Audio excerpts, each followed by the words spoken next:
Cá estamos. De vez em quando a gente ganha uns presentes aqui no Potter Entrevista, né? Preciso mandar um beijo pra Daniele. É uma história que não é longa, mas é uma historinha mínima. A Daniele veio: oi, tudo bem? Eu sou a Daniele, eu sou da assessoria da Consumoteca. Eu peguei seu contato com o Michel Alcoforado. Opa, falei o sobrenome certo, Michel? Falei, né? Falou certinho, falei, né? Aí eu assim, opa, com o Michel? Coisa boa, né? Beleza, a gente tá fazendo um levantamento para identificar os perfis de comportamento dos brasileiros durante o período de reabertura. Então é uma coisa legal, a gente já tá num nível à frente aqui, né? Tem interesse, assim, olha, conversar com o Michel sobre isso é um presente, né? E onde que eu conheci o Michel? Na gravação de um TEDx lá em Caxias do Sul. Tá ali, né? Daqui a pouco eu tive um assoprar, viu? Do Gustavo das Belas Letras, assim, ó. Cara, presta atenção na fala do Michel. Ele vai falar depois de ti. Eu assim, beleza. Aí eu fui lá, né? Fiz o que eu tinha que fazer, fiquei esperando. O Michel falou, cara, foi aplaudido em pé. Quem quiser ver procura TEDx Caxias do Sul, Michel Alcoforado, vai estar lá.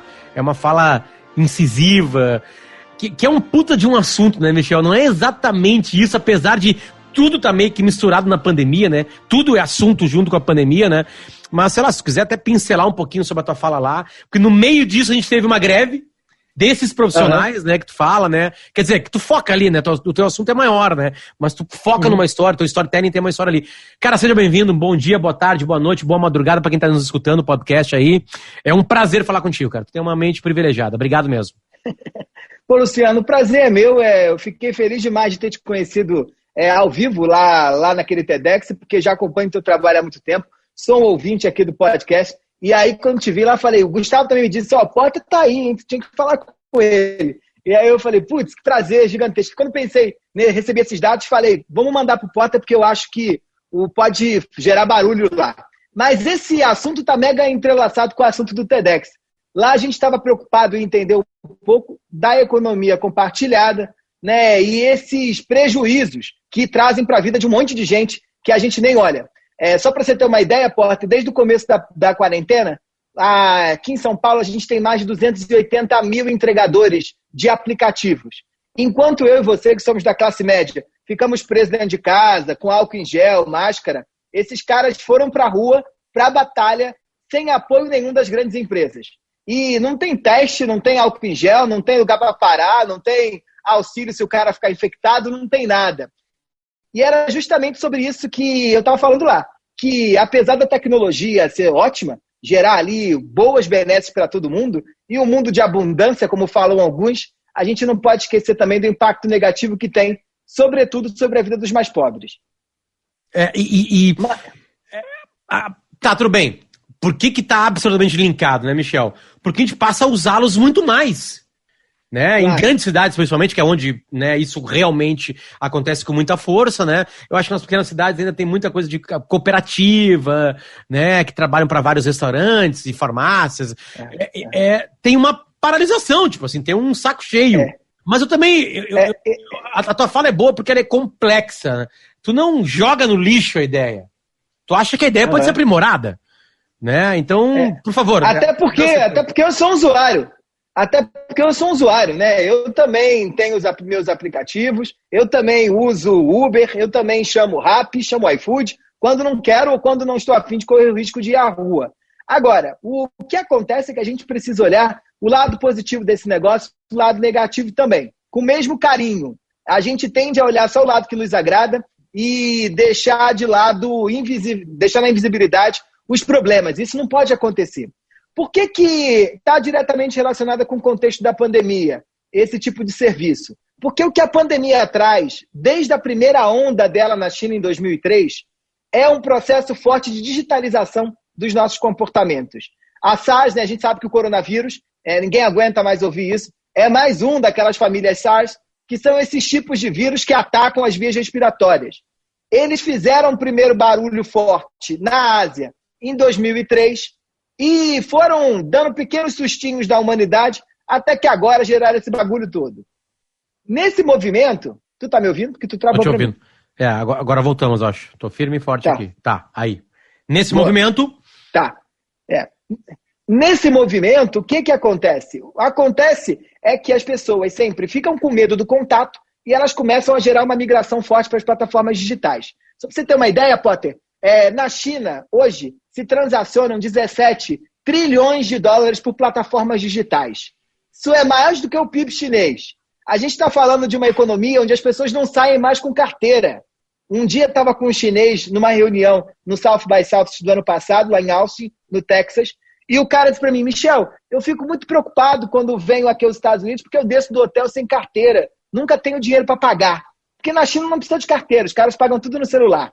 E isso é um reflexo da SARS, né? Isso é um reflexo dessa primeira onda. E isso é um reflexo, inclusive, desse novo modelo de construção de vida social que esses caras foram obrigados a se adaptarem depois dessa onda. Então, agora, o que a gente vê é que essa economia vai ganhar cada vez mais espaço nas nossas vidas e a gente precisa ficar muito atento. Porque hoje é com o motoboy. Mas que duvida, por exemplo, que não vai ter, eu preciso de um antropólogo agora, abre o aplicativo aí, chama um antropólogo, ou eu preciso, sei lá, de um jornalista para fazer um podcast, abre aí o aplicativo e chama o jornalista, e a gente vai colocar isso numa precarização gigantesca. Por que me preocupa, né? Eu entrevistei no outro dia, bati um papo com o Galo, que é o líder do movimento dos entregadores antifascistas, aqui em São Paulo, que organizou o primeiro Levante. E o Galo fala algumas coisas que são importantes, que primeiro ele diz que hoje um entregador de aplicativo ganha só R$1 por quilômetro.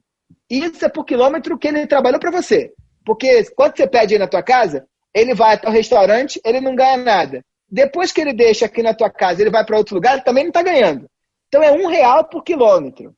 E o entregador que trabalha com bike em São Paulo, trabalha em média 12 horas, ele só vai ganhar R$980 por mês, em média. É menos que o salário mínimo. É menos que o salário mínimo. E eu digo que o problema maior é que você gera uma nova vida para essas pessoas. Porque eu e você só estamos aqui fazendo esse podcast, óbvio que é pelos ouvintes, mas porque isso casa com o nosso projeto de vida. Você tem ambição, sei lá, de conquistar mais ouvintes, de entregar mais informação, de mudar a vida das pessoas. Esse é o ponto fundamental.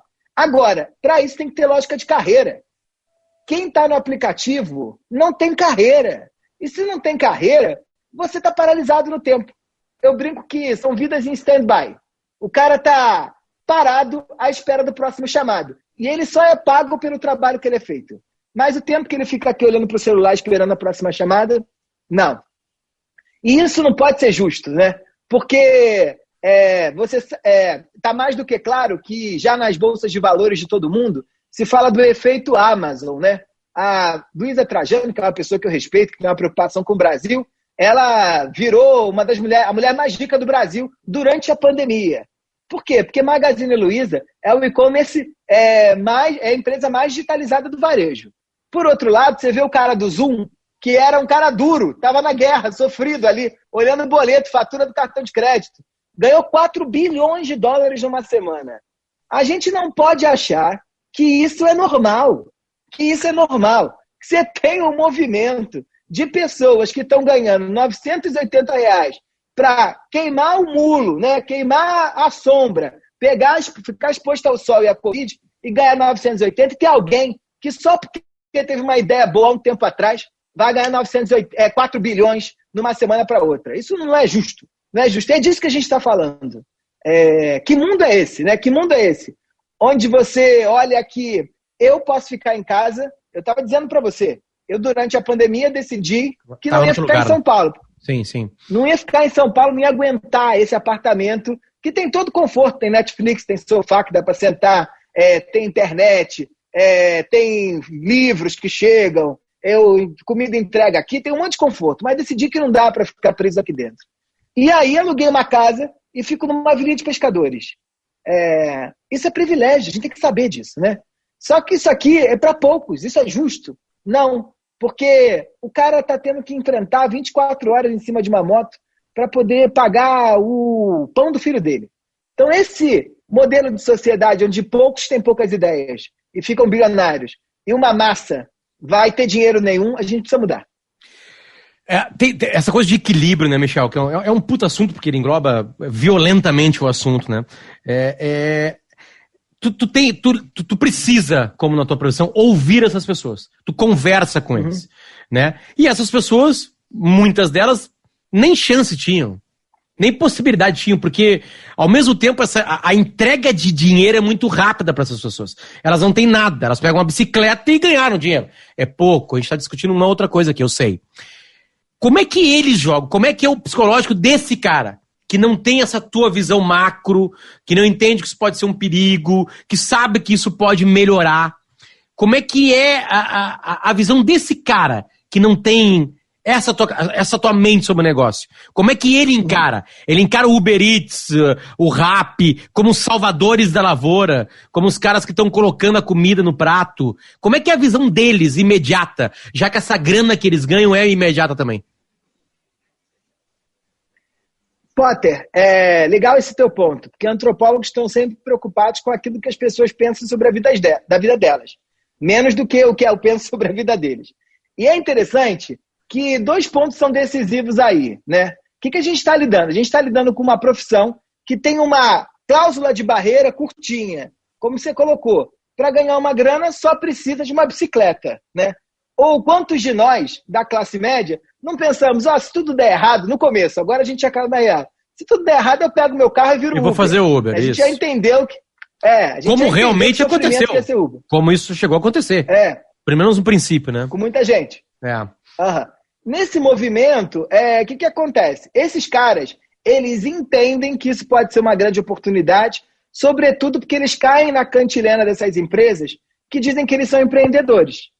Então imagina, eu tenho pouca escolaridade, eu trabalho na opressão de um trabalho que me obriga a sair 3 horas, né, antes para enfrentar transporte público para chegar lá, eu fico em pé o dia inteiro, eu trabalho numa profissão que é uma profissão mal vista, pouco valorizada pela sociedade, eu sou balconista de drogaria, eu sou entregador de coisas, eu sou pedreiro, eu sou, técnico de informática, eu tenho uma profissão pouco valorizada.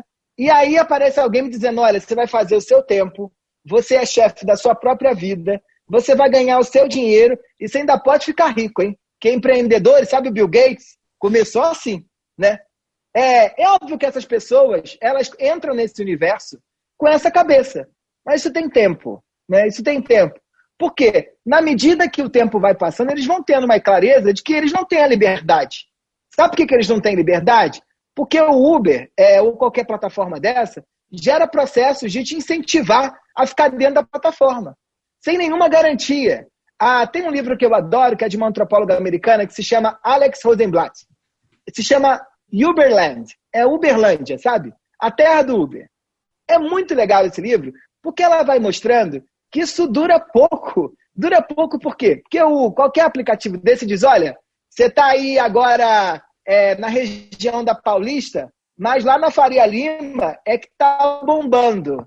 Os caras migram para lá esperando a corrida valorizada, tal do preço volátil. Só que chega lá não tem. E aí o Uber diz, já passou. Né? Você tá não trabalhando, você começa a trabalhar, né? No começo, quando eles entram no mercado, eles pagam hora parada. Né? Então, você trabalhando ou não, você recebendo chamado ou não, você recebe aquela grana. Isso some. Pelo bom atendimento, você recebe uma grana a mais. Isso some. E essa antropóloga vai mostrando que o grau de rentabilidade dessas profissões é baixíssimo. É muito menor do que esses caras às vezes ganhavam antes.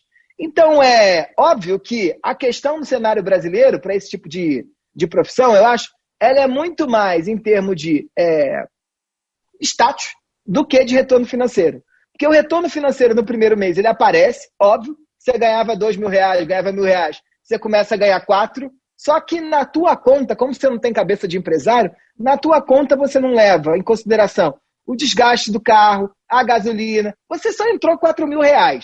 E aí você acha que você dobrou a sua renda, você triplicou a sua renda. Então, a questão, a gente investigou isso várias vezes, é uma questão de tempo. As pessoas entram muito empolgadas nessa cantilena de que eles são parceiros, de que eles são empresários, de que eles estão ali movendo o capitalismo, assim como o Bill Gates fez, mas eles entendem que são escravos do século XXI rapidamente.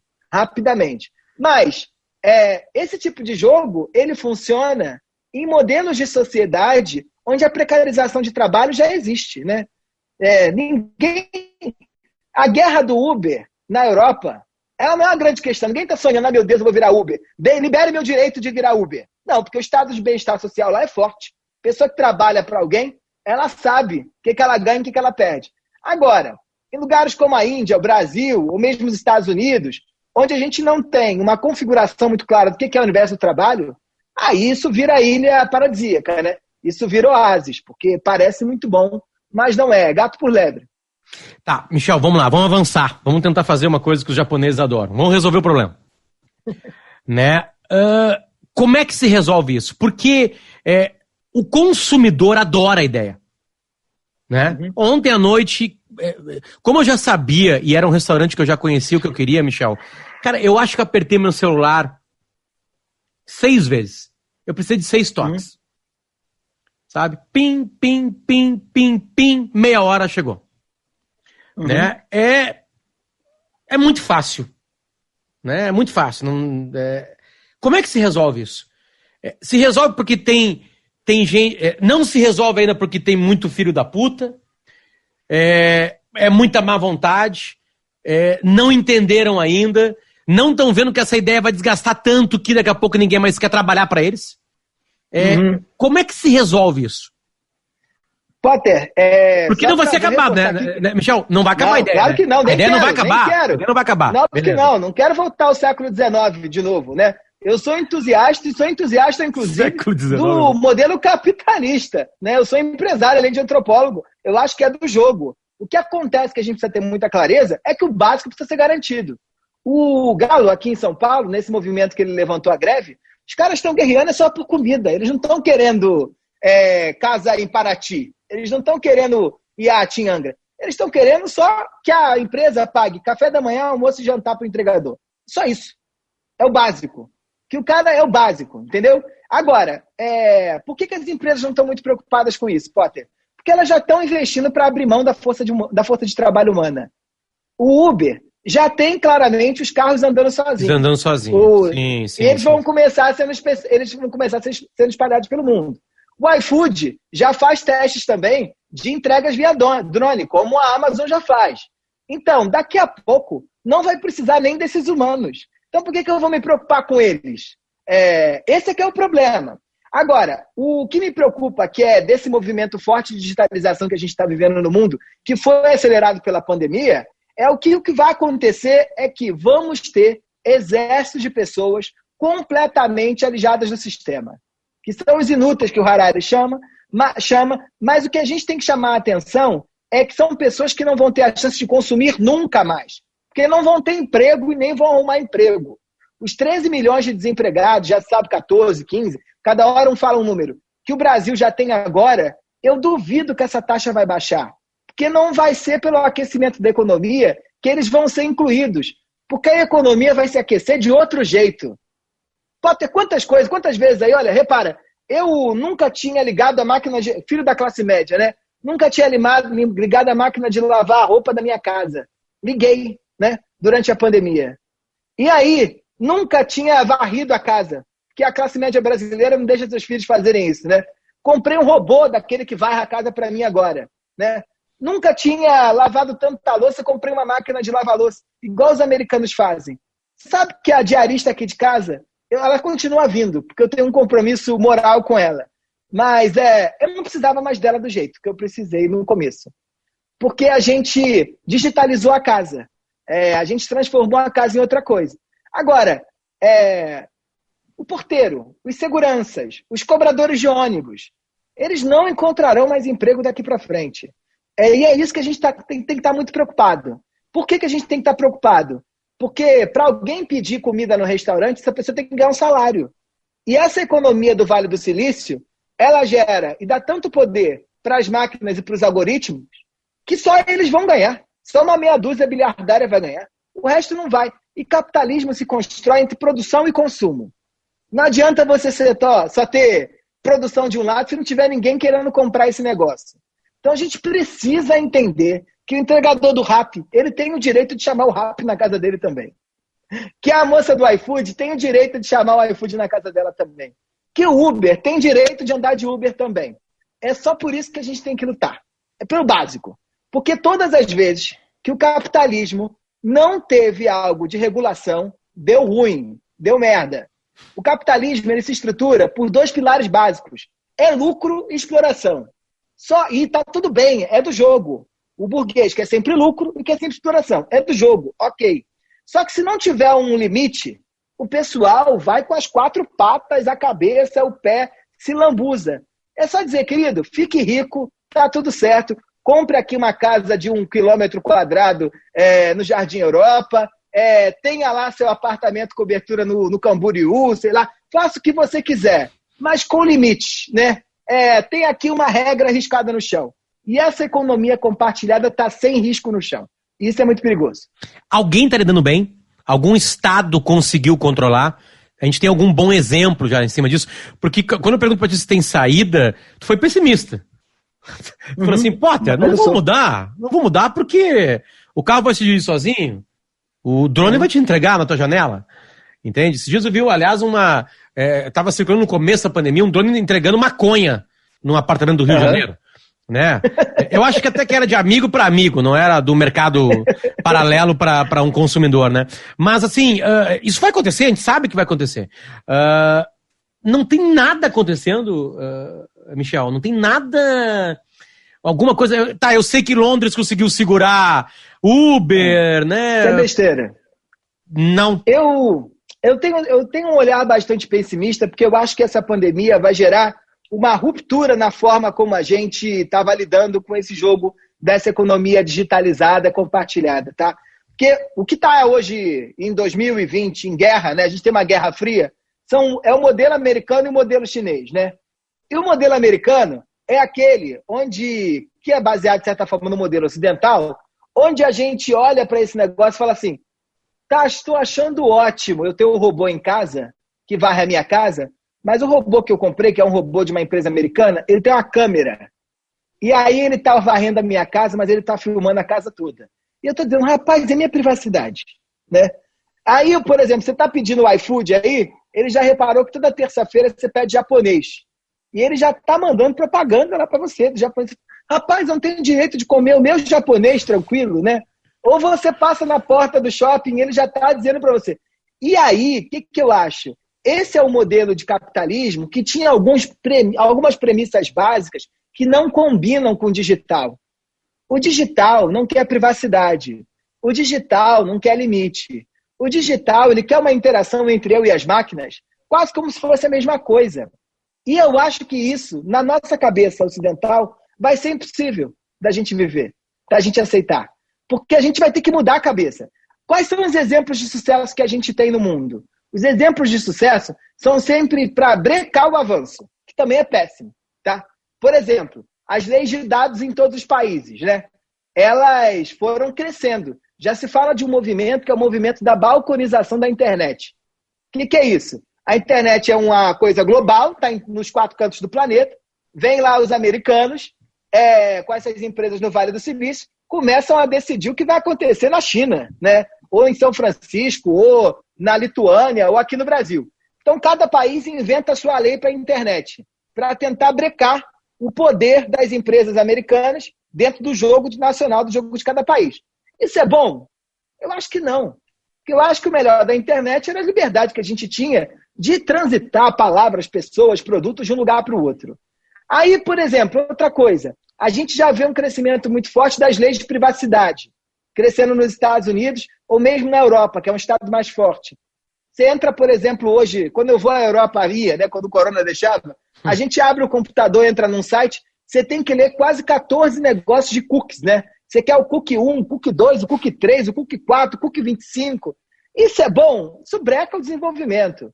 Agora, o que eu acho que vai acontecer é que a gente vai ficar meio chinês, assim. Vai ser uma lógica, salve-se quem puder, e o grande irmão de olho na gente. E eu tô meio pessimista. Potter, nunca na história da humanidade a gente saiu de uma pandemia melhor. Toda vez aparece um guru aí, uma monja coin da vida, dizendo, olha, vamos nos abraçar, agora a solidariedade vai acontecer, a gente vai sair melhor. Isso nunca aconteceu. Pandemias são momentos onde a gente tem pouca farinha. E se tem pouca farinha, meu pirão primeiro. Então não achemos que a gente vai sair melhor.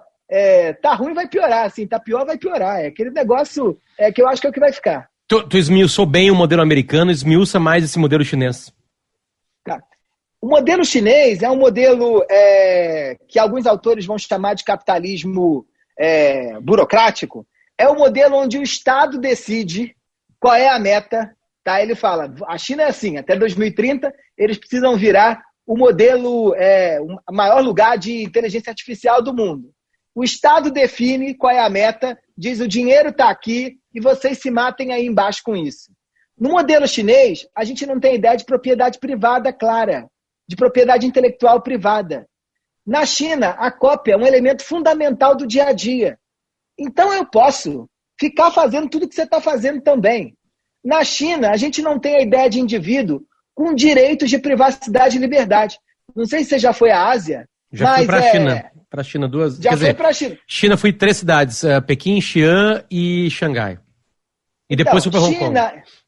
China, Índia, Vietnã, são sociedades asiáticas, são sociedades sem privacidade, não tem segredo, né? O chinês, ele pergunta, se mete na tua vida, ele pergunta o que você está comendo, se bobear, ele se compartilha do mesmo prato que você. Então, esse modelo, que é o modelo ocidental, onde privacidade e liberdade são os 2 valores fundamentais, está brecando essa maneira como o digital se desenvolve. Porque o digital quer saber tudo da tua vida, o digital quer dominar tudo da tua vida. Então, na China não. Na China não tem isso. O governo é claro, ele diz, olha, em 6 meses eu vou compartilhar, eu vou controlar todos os seus rastros na internet. Só por 6 meses, tá? Depois eu jogo fora. E tá claro. Aqui, o Google faz o quê? Ele põe 45 páginas de termos e condições na hora que você quer abrir o e-mail. E ele pergunta, aceita? Aí você fala, aceito. E você não faz a menor ideia do que ele está ficando. Termos e condições, então, né? Os famosos essa loucurinha de privacidade, da gente achar que tem direitos, eu acho que a gente vai ter que começar a abrir mão de direitos nesse novo jeito que a gente vai viver daqui para frente. Bom, eu sabia que essa introdução seria maravilhosa contigo. Só que, além disso tudo, a Consumoteca está identificando perfis de comportamento no período da reabertura já, né? Lembrando, Michel, que a gente está gravando isso aqui no dia 14 de agosto de 2020. O Brasil é continental. Fortaleza está no estágio, Manaus outro estágio, nós aqui em Porto Alegre num estágio, vocês em São Paulo difícil, outro, né? Nós temos um tamanho de Europa, então, né? Um pouquinho do perfil gaúcho, ele encheu o saco, Michel, porque ele, dia 15 de março, ele fechou, ele está 5 meses com o restaurante fechado, ele quebrou completamente e ele não teve a possibilidade de sair. Então, como a gente tratou o Brasil como uma coisa só, isso está causando outros problemas aqui, né? Então ninguém faz mais nada. O prefeito e o governador que pediu para ficar em casa, lockdown, um monte de gente morrendo, as pessoas vão pegar os corpos, vão botar no canto e vão azar.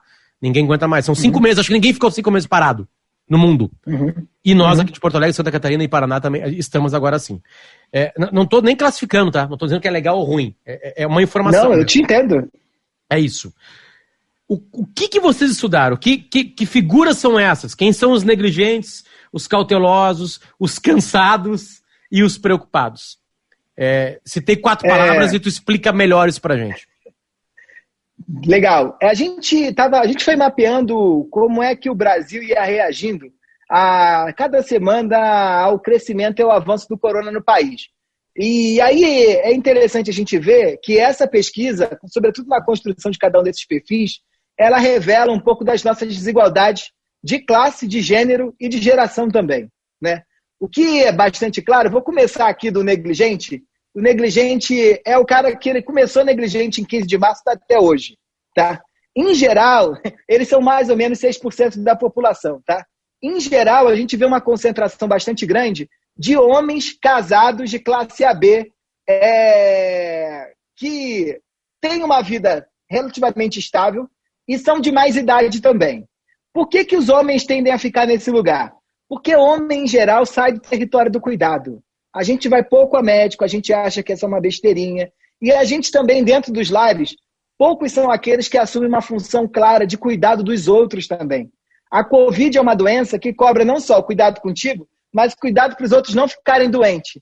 E os homens, sobretudo os mais velhos, porque são de outra geração, não precisaram fazer nada disso com os filhos, né? Tinha um outro modelo de paternidade, eles não se veem cuidando mais de ninguém e acham que são quase invencíveis. Então, dentro desse modelo, esses homens tendem a assumir uma posição mais negligente. E um outro fator para poder defender essas pessoas também é que, como são mais velhos, eles não conseguem, como eu e você, gerar um processo claro de digitalização do nosso comportamento. Por exemplo, eu fiz, happy hour com os meus amigos aqui pelo Zoom. O meu pai, que tem 65 anos, não tem como chamar os amigos dele de boteco lá no Rio para poder... Vamos fazer um Zoom aqui, eu abro a minha cerveja, tu abre a tua cerveja aí. Então, esses caras que não conseguem, por exemplo, não acreditam no internet banking, não acreditam na compra que o mercado pode entregar em casa, não sabem, às vezes, manejar o aplicativo direito, eles tendem a assumir uma posição mais negligente, tá? Ótimo. O segundo grupo são os cautelosos. Pequenas observações, Michel. Se a gente for... A gente consegue desenhar esse cara quem é. Eu vou ser preconceituoso e ignorante, porque eu não tenho noção de quem é. Mas esse cara é um cara que tá junto com o Bolsonaro. Né? É um cara que votou nele, beleza. Só que é 6%. É o Bolsonaro, inclusive, né? É o Bolsonaro. O presidente Bolsonaro, é isso aí. Só que o Bolsonaro não teve 6%. Não teve 6%. Não. Ele teve 51%, 52%. E agora saiu essa semana uma pesquisa que ele cresceu a aprovação dele pra caramba por conta do auxílio emergencial. Exatamente. Mas... a minha observação... A minha observação em cima de ti é assim, uma coisa é política, a outra coisa é quando aparece o mal e como eu vou lidar com ela. Entre aspas, tirando os negligentes, os outros 80%, tu vai separar melhor pra gente, mas os outros 94%, eles estão cagando pro prefeito, pro governador e pro presidente. Eles estão cagando. E aí, Potter, isso está diretamente relacionado a esse elemento que a gente falou.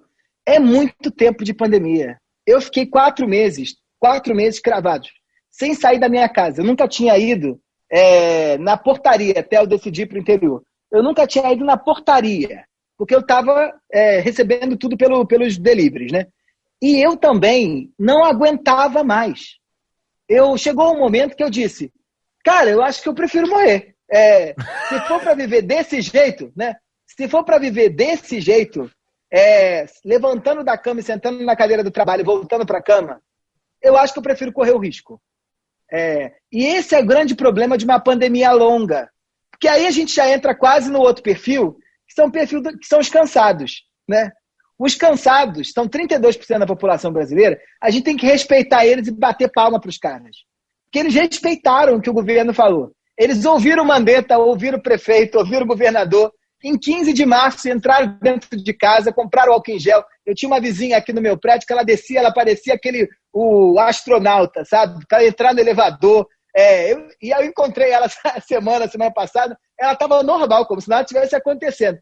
Eu entendo por quê. Porque esse cara, ele faz o home office, ele banca o primeiro mês dificílimo, que é o mês onde você precisa dar conta da rotina continuar existindo, onde é que a criança vai sentar para fazer o homeschooling, onde eu vou sentar para gravar meu programa, onde minha mulher vai sentar para poder fazer o trabalho dela, como é que a gente brinca, arruma espaço para a criança brincar dentro desse apartamento. Todo esse cara, ele se preocupou em cumprir o negócio. Só que tudo tem limite. Tudo tem limite porque o limite da nossa adesão à quarentena está na saúde mental. E o que a quarentena faz com a gente? Ela esfacela por completo a nossa percepção de tempo. Acabou o presente, o passado e o futuro. Agora é ontem, hoje e amanhã. E só, né? Acabou a ideia de plano. Vai passar as férias aonde? Em casa, né? Acabou a ideia de férias, né? Um refresco das crianças, vou deixar na casa da vovó. Meu Deus, que vai ser um paraíso.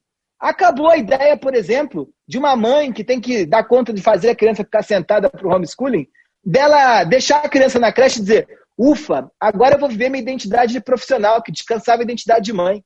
E ela chegava arrasada do trabalho em casa, olhava para o filho e dizia, tá valendo tudo a pena, olha aí meu filho bem. Então acabou isso, né? E o cara bancou. Só que tudo tem limite, né?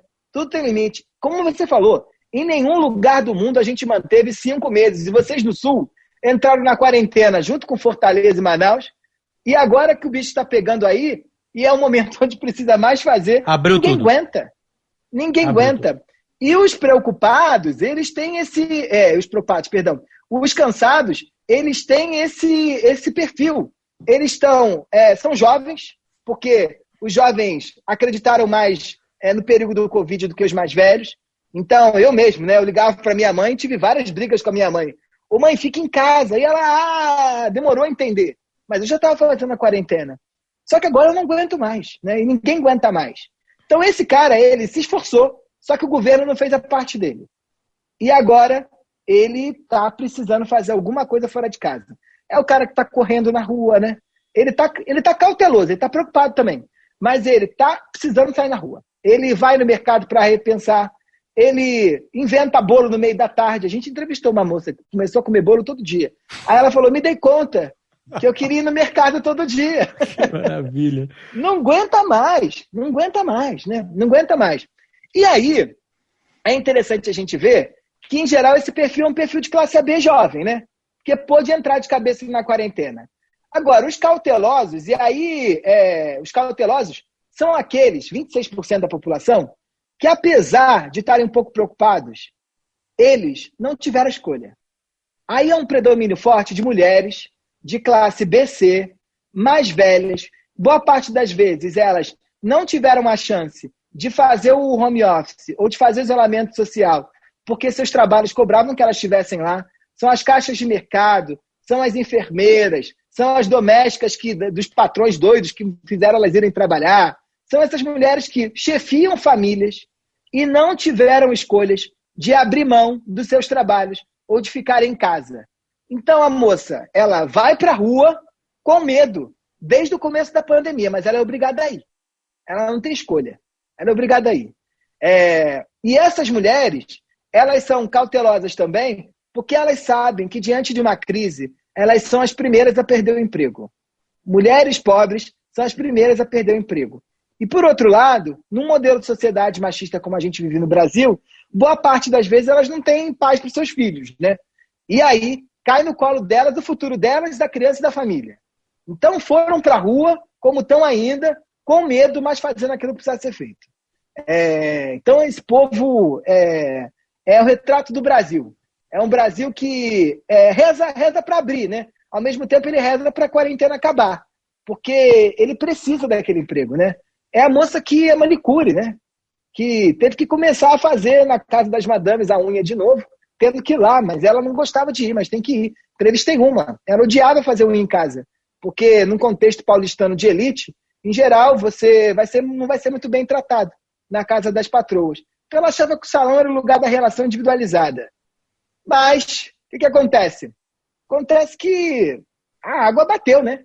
E a água bateu, ela teve que ir. Ela fica andando de um lugar para o outro com máscara, quer provar para a patroa que ela não tem Covid, faz o teste, tem mais custo, mas ela precisa desse negócio.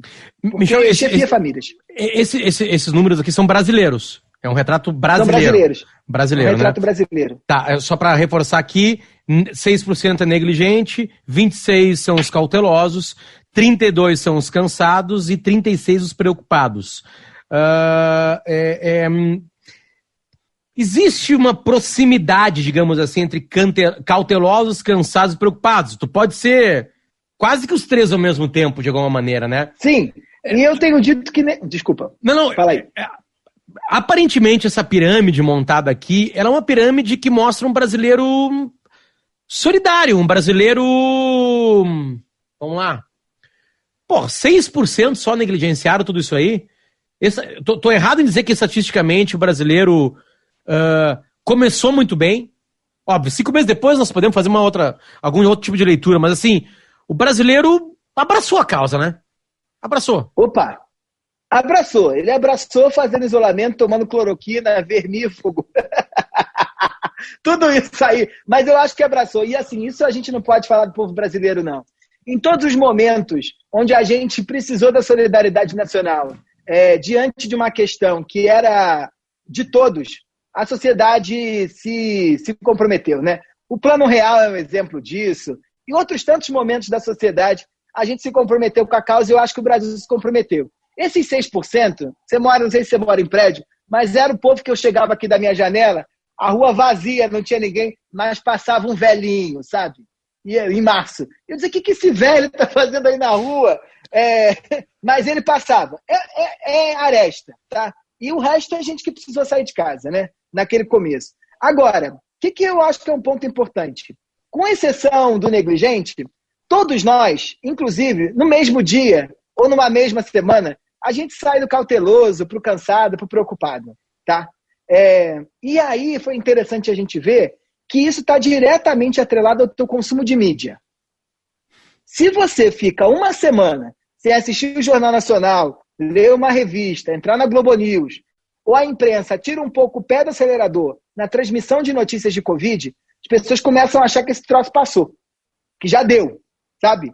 Ah, não, já é melhor, é pânico. Agora, quando eles voltam a consumir notícia de jornal, eles começam a ficar mais preocupados de novo. Então a imprensa tem um papel decisivo nisso.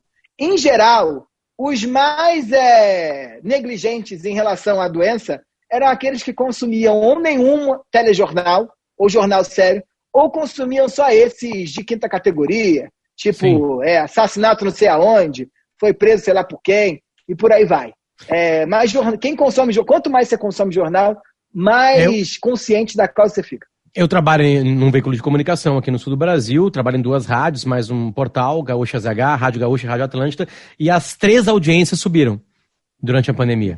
Né? O problema é econômico, né? Porque obviamente que o jornal e o site vivem de assinaturas hoje, né? Mas as rádios vivem de patrocínio e a gente teve a saída de alguns patrocínios e a entrada de outros patrocínios. Teve uma troca interessante, mas baixou, obviamente, o rendimento. E baixo rendimento, assim. E por que baixou? Porque, a empresa não estava mais tendo o consumo que tinha antes, né? É uma coisa meio óbvia até. Porque a gente era muito xingado, Michel. Né? Para vocês é fácil, estão aí. Estão aí como, camarada? Desculpa, não entendi o estão aí. Nós estamos aqui trabalhando, certamente, de casa, estou na minha casa. Mas, assim, algumas empresas caíram fora. Elas pararam de dar dinheiro para a minha empresa. A minha empresa recebeu menos. Se ela receber menos até um ponto, ela vai ter que fazer algumas coisas ali. E talvez esse seja o cara convidado ao talento ser disponibilizado no mercado que não está contratando. A economia para assim, né? Eu estou pegando um exemplo, obviamente, de mídia. Deixa eu abrir um galhozinho, já que tu trouxe essa informação pra gente, que a mídia mostrar o que está acontecendo é interessante. Onde que entram as fake news aí? As tão faladas fake news, as tão ensaiadas fake news. Onde que elas entram, Michel? Onde que elas quer dizer que elas não afetam tanto assim? 6% negligente, vou apressar aqui, de uma forma completamente ignorante. Foda-se fake news. Não estão conseguindo. Então, eu lembro que eu li um artigo uma vez que dizia assim, a fake news era muito mais ratifica do que retifica. Era muito mais sério. Aqui, não falei? Falei que o Papa pega a criancinha, tá aqui, ó. Né? Do que alguém. Não acredito que o Papa come criancinha. Vou acreditar. Exatamente. Né? Tipo assim, então, onde que elas pararam? Você consegue fazer algum tipo de avaliação em cima disso? Cara, eu brinco que tenho brincado com isso, é perversa brincadeira, mas o limite da fake news é a tampa do caixão, né? Eu acho que a gente começa a aceitar muita brincadeira quando é mamadeira de piroca, quando é voto, quando é não sei o quê. Eu tenho certeza que não importa a vertente política dos nossos ouvintes, na primeira semana todo mundo ficou desesperado para entender o que era essa Covid. Né? Ou agora, por exemplo, o Átila, né, que é o Átila Marino, que é esse microbiologista, microbiólogo, sei lá como é que fala, ele virou uma celebridade da noite para o dia, porque todo mundo queria entender o que ia acontecer. Né? E nesse momento a gente voltou, eu tenho dito isso pra caramba, Potter. Sabe aquela coisa de palestrinha? Que eram aqueles caras que não estudaram direito, não sabem nem direito o que faz, mas tem um slide bonito, usa uma calça saruel, uma roupa preta e diz o que era. Eles tinham muito sucesso há 5 meses atrás. Eles desapareceram. Né? Os coaches, cadê coach? Não tenho ouvido ninguém coach falar. Eu não tenho ouvido nenhum psicólogo desse de estilo de vida, nenhum personal desse que manda você cortar o carboidrato para viver mais. Eu não tenho ouvido nenhum desses caras que venderam fórmulas fáceis durante 5, 10 anos fazer sucesso de novo. Eles sumiram. Até os filósofos pop deram uma sumida. Porque vendiam o mundo de felicidade num contexto onde não está dando para ser feliz daquele jeito que eles prometiam. Então, nesse movimento, quem ocupou esses espaços? Os cientistas. A gente voltou. Você trabalha em veículo de comunicação, eu estou lá na CBN também. A gente voltou a ter que entrevistar professor da USP, professor da URGS. Quanto tempo que não se tirava um professor da URGS do armário para ele ir lá falar alguma coisa? Muito tempo. Eu tenho doutorado, ninguém me perguntava que eu tinha doutorado, agora me perguntam de novo. Você tem doutorado, né? Não, as pessoas estavam muito mais preocupadas. Era com o número de seguidores que eu tinha, era com a minha capacidade de comunicação. Não era se eu tinha doutorado. Voltaram a perguntar se eu tenho doutorado. A gente voltou a ter que dizer que fulano é presidente do Instituto de Pesquisa X, que ele é coordenador da USP da Clínica X. A gente voltou a falar falar com isso. E isso eu acho que é o limite importante do momento da pandemia também. As pandemias, elas valorizam a ciência sempre. A primeira pandemia onde a gente inventa essa questão da preocupação maior com pandemias, né, com epidemiologia, é a pandemia da cólera. Que, inclusive, eu já não lembro mais o nome dele, mas o pai da epidemiologia é esse cara que descobriu a cura da cólera. E esse cara, ele começa a olhar para os mapas de Londres e identifica que tem ali o maior número de casos em torno das bicas públicas. E ele fala, rapaz, isso tem a ver uma correlação com a água. Esse cara era cientista. Não foi o palestrinha que descobriu a cura da cólera. Como não vai ser o palestrinha que vai inventar a vacina.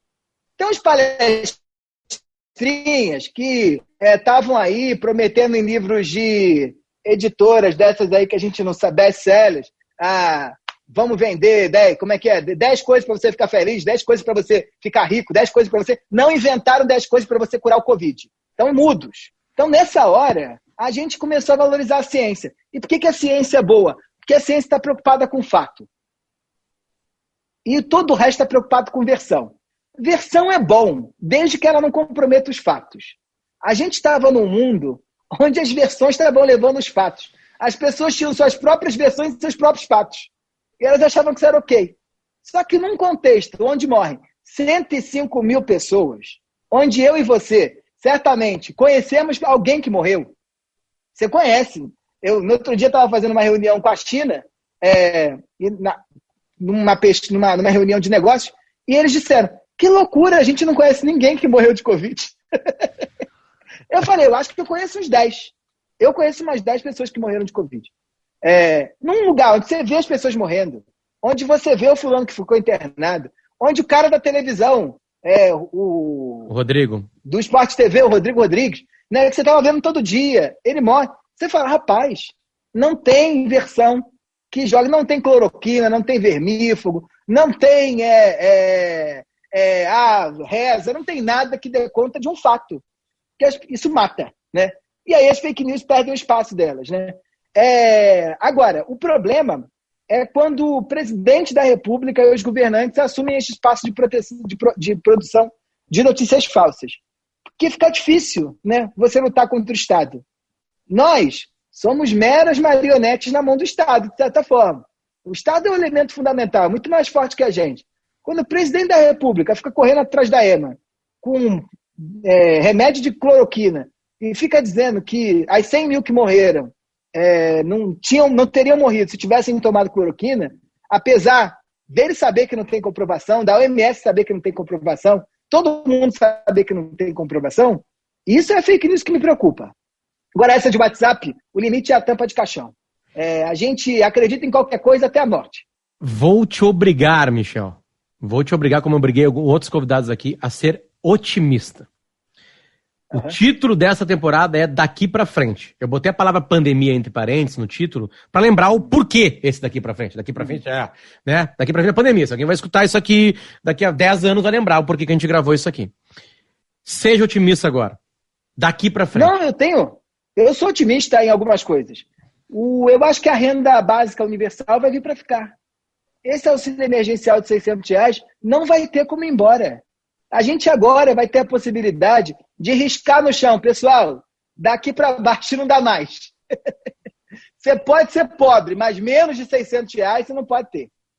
Ô, Potter, eu estou falando de um país onde o IBGE lança pesquisa dizendo que tem 100 milhões de pessoas que vivem com menos de R$438 por mês. No Brasil, metade do Brasil vive com menos de R$438 por mês. Eu não posso aceitar isso, porque eu e você já saímos para jantar e gastamos isso. Eu não posso gastar no jantar algo que alguém leva para fazer o mês todo, para lhe dar o mês todo. E agora, eu acho que o auxílio emergencial no Brasil, ou a renda básica, que era uma proposta do Suplicy de 300 anos atrás, ele veio para ficar. Isso eu acho bom. O que eu acho bom também é que a gente começa a ter uma potencialidade grande numa valorização de que a gente é o que a gente inventa o que a gente é. Né? Antes, e aí nós somos da mesma geração, a gente precisava ter muito diploma para poder conseguir alguma coisa, né? Então o cara fazia curso, faculdade, ele fazia MBA, ele fazia inglês, ele fazia... o fulano que aprendeu sozinho. O fulano que aprendeu sozinho não pode. Quando eu e você viramos essa imagem aqui na telinha, ou viramos uma voz, todo mundo tem a possibilidade de inventar o que é. Então, por exemplo, influenciadores negros. Pensar 15 anos atrás era impossível isso. Se não fosse a internet, eles não estavam nesse lugar, né? A gente tem youtubers de periferia ganhando uma dimensão importantíssima. A internet que possibilitou isso. Se eu estou falando de um mundo onde cada vez mais tudo vai estar digitalizado e a gente vai se construir nessas plataformas digitais, eu abro um pool muito maior de pessoas com outros skills para se mostrarem, pela capacidade que elas têm. E não mais aqueles círculos, né? Lá no Rio, então, parece até uma corte. Se você não estuda na escola certa, não é amigo do fulano de tal, você não se insere. Acho que tem outros caminhos para se inserir. Eu acho que a gente tem uma possibilidade grande também de lidar com outros problemas de mobilidade. Acho que o problema da mobilidade das grandes cidades vai diminuir, né? Vai diminuir por quê? Porque eu fico me pensando se eu preciso morar em São Paulo. Eu não quero abrir mão do meu apartamento aqui. Mas será que eu preciso ficar aqui em São Paulo? Só para você ter uma ideia, Potter, na minha empresa, eu tinha um menino que era videomaker e a gente tinha lá home office, tá? Você podia fazer 2 dias de home office por semana. Mas ele era videomaker. Ele mora na periferia de São Paulo. Ele demorava 24 horas por semana dentro do trem. Era mais ou menos de 2 horas e meia a 3 horas para ir e para voltar. Tá? Para ir e para voltar. Ele ia trabalhar com um banquinho, que era o banquinho que ele sentava no trem, que era muito tempo para ficar em pé. Imagina esse cara que chegava lá na frente do computador para editar vídeo, como ele sentava naquela cadeira. E ele ainda voltava para casa. Esse cara agora trabalha de casa, né? E a gente já decidiu lá que não vai voltar mais. O escritório fica lá para um ponto de encontro, mas você não tem mais obrigação de ir. E a gente vai ver como é que faz isso juridicamente, mas não tem mais obrigação de nenhum. Então, esse cara ganhou qualidade de vida, né? Aí o dia que ele tá de saco cheio, aí ele vai, pega 3 horas de trem, vai lá, faz o que ele quiser. Agora, isso é bom também pra caramba. Acabou a hora bunda, né? O cara te pagava pela hora que ele tá... Eu te pago por quê? Eu pago pela hora que você tá sentado na minha cadeira. Isso é um absurdo, isso acabou. Então, isso é bom também, né? O que eu acho bom também é que a gente vê uma valorização do comércio local dos bairros. Não dá mais para poder atravessar a cidade com tanta facilidade igual eu tinha. Mas, Michel, então eu tô preocupado agora que... É um tempo suficiente para a mudança? Tá, tudo bem. O conforto do trabalho, o conforto de buscar pertinho de casa, são todas coisas confortáveis, na verdade, né? Mas já 5 meses... Tá, vão ser mais de 5. Vamos lá, eu vou botar 1 ano, tá? Vou botar 1 ano. Tô sendo otimista com vacina. 1 ano para uma normalidade, sei lá. 1 ano é suficiente para mudar coisas tão profundas? Tu vive de estudar isso, né? Dá para mudar coisas tão profundas assim? Potter, quando a gente está falando de traumas, o tempo de um trauma pouco importa. E esse momento que a gente está vivendo é um momento traumático para a humanidade. Tá? Os traumas, eles não estão diretamente relacionados ao tempo de sofrimento que você teve exposto. Se você é assaltado, por exemplo, e leva um tiro, isso pode ter durado 15 segundos, mas isso marca a tua vida para todo sempre. Nunca mais você vai entrar de um lugar e sair de um lugar sem levar em consideração se está chegando alguém, se não está chegando alguém. Então, a gente tem que pensar um momento como esse como um momento que os americanos chamam de outbreak. É um momento de ruptura. É um momento de trauma. Em nenhum outro momento da história da humanidade, a gente passou por um processo de pandemia sem mudar. Vou te dar alguns exemplos, tá? A peste bubônica com Portugal, Portugal, desesperado com o crescimento da peste bubônica, fecha a fronteira com a Espanha, e aí o único país que eles faziam fronteira, e eles começam a entender que eles não precisavam olhar para a Europa, que eles podiam olhar para o mar. Isso no século XIV, XV. É nessa hora que o Estado Nacional Português se consolida e que eles inventam as caravelas e as naus e toda essa frente que vai fazer eles dominarem o mundo depois. Se não tivesse tido aquilo, Portugal não tinha descoberto o Brasil, não tinha chegado aqui. Quando você pensa, por exemplo, da sífilis. A sífilis é uma epidemia que chega na Europa pelo século XVI, XVII, em alguns surtos, né? Ela vai demorar até 1920, 30, para conseguir ter a cura dela, que foi com a penicilina, né? Que é um antibiótico que resolveu esse dilema. Mas o que a penicilina faz, o que a sífilis faz? A sífilis inventa a lógica da família nuclear que eu e você aprendemos a viver. O casamento monogâmico não tinha isso. Porque no momento onde eu sou casado com você e eu chego em casa com sífilis, porque eu tive com prostitutas ou com outras mulheres, o jogo começa a ficar estranho. Então inventou-se o casamento monogâmico, inventou-se a família, papai, mamãe, filhinho. Nunca mais a gente pensou família do mesmo jeito. Quando você pensa na AIDS, a AIDS que não foi uma pandemia, foi uma epidemia, né? Alguns podem dizer, alguns anos ali de mais sérios durante os anos 80, nunca mais, eu e você, não sabemos o que é transar sem AIDS. Agora os nossos pais sabem. E eu tenho certeza que eles imaginam que é um outro mundo completamente distinto. A gente nunca mais entrou numa relação sexual ou se preocupado com preservativo ou preocupado porque não está com preservativo. Nunca mais. Então, o grau de transformação que essa pandemia vai trazer para a nossa vida já está posto. Que é uma pandemia, é uma mudança tão abrupta da nossa maneira como a gente vive, que ela deve ser vista como um trauma. E traumas, eles não pedem licença, traumas não nos dão escolha, traumas se inscrevem no nosso corpo e se inscrevem na maneira como a gente pensa. Certamente, você deve estar visto aí vídeos aí dos seus amigos ou várias pessoas, influencers, na Europa, no verão europeu. E tá uma aglomeração maravilhosa, né? Mas eu não acho que a gente não vai aglomerar mais. Mas nunca mais a gente vai achar que toda reunião eu preciso fazer ao vivo. Nunca mais eu vou achar que toda relação sexual só pode ser feita ao vivo. Que às vezes dá para se divertir só por aqui mesmo, né? As sexy cams e os pack de nudes têm crescido aí de maneira gigantesca. Os profissionais do sexo têm inventado aí uma carreira nisso. Nunca mais a gente vai achar que precisa comprar tudo no shopping, tudo no mercado, tudo no ponto de venda tradicional. Nunca mais a gente vai achar que precisa, sei lá, viver em apartamentos micro. A gente vai começar a valorizar apartamentos maiores, porque fica cada vez mais dentro de casa. Eu acho que nunca mais a gente vai inventar uma casa que não tenha um espaço para trabalhar. Isso é mudança pra caramba. 39% das pessoas no Brasil investirem em alguma mudança de decoração ou obra nas suas casas durante a pandemia. 39%. A casa está mudada. Imagina, a criança... nunca mais a escola vai ser o mesmo. A professora teve que mudar. Eu tô nos 4. Sentei na cadeira para trabalhar no primeiro dia, segundo dia, terceiro dia, minhas costas não aguentavam mais olhar, era uma cadeira para almoçar. Tive que ir numa loja. Cheguei na loja e a moça disse, não tem mais cadeira. Chega na quinta-feira. Porque um monte de gente descobriu isso aí. Michel, passa o teu currículo. Passa, por favor. Passa o teu currículo.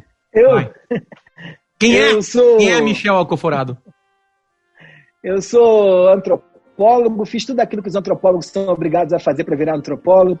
Graduação, mestrado, doutorado. Depois eu me especializei em antropologia do consumo e hoje eu venho ajudando a grandes marcas a entenderem melhor como os seus consumidores estão se comportando diante desse mundo que muda diariamente, da noite para o dia, né? E é mais ou menos isso o meu currículo. Eu vou obrigar vocês a entrarem no YouTube, buscar, ou no site da TED, botar TEDx, TEDx, Michel Alcoforado. Vocês são obrigados a ver o que esse homem fez lá em Caxias do Sul, de verdade. Michel, prazer, cara. Foi um presente. Foi um presente pra gente. Foi um presente mesmo, de verdade. Eu que agradeço. Deu uma horinha aqui, uma horinha e pouquinho. Eu fico muito feliz quando alguém fala assim, esse podcast servindo pra eu ouvir, aprender a ouvir. Eu brinco falando uma verdade, é o trabalho que eu faço que as pessoas mais gostam. Só que eu vivo de falar. Uhum. E é o programa que eu menos falo, Michel. Entende? Quando eu fico quieto, quando eu, comunicador, calo a minha boca, os caras, cara, como tu é bom, cara. Como tu é bom. Sim, cara, eu fechei minha boca, né? Então as coisas melhoraram. Obrigado, de coração mesmo. Valeu. Obrigadão. Eu que agradeço. Obrigado pelo espaço. Muito obrigado mesmo. Fico feliz demais.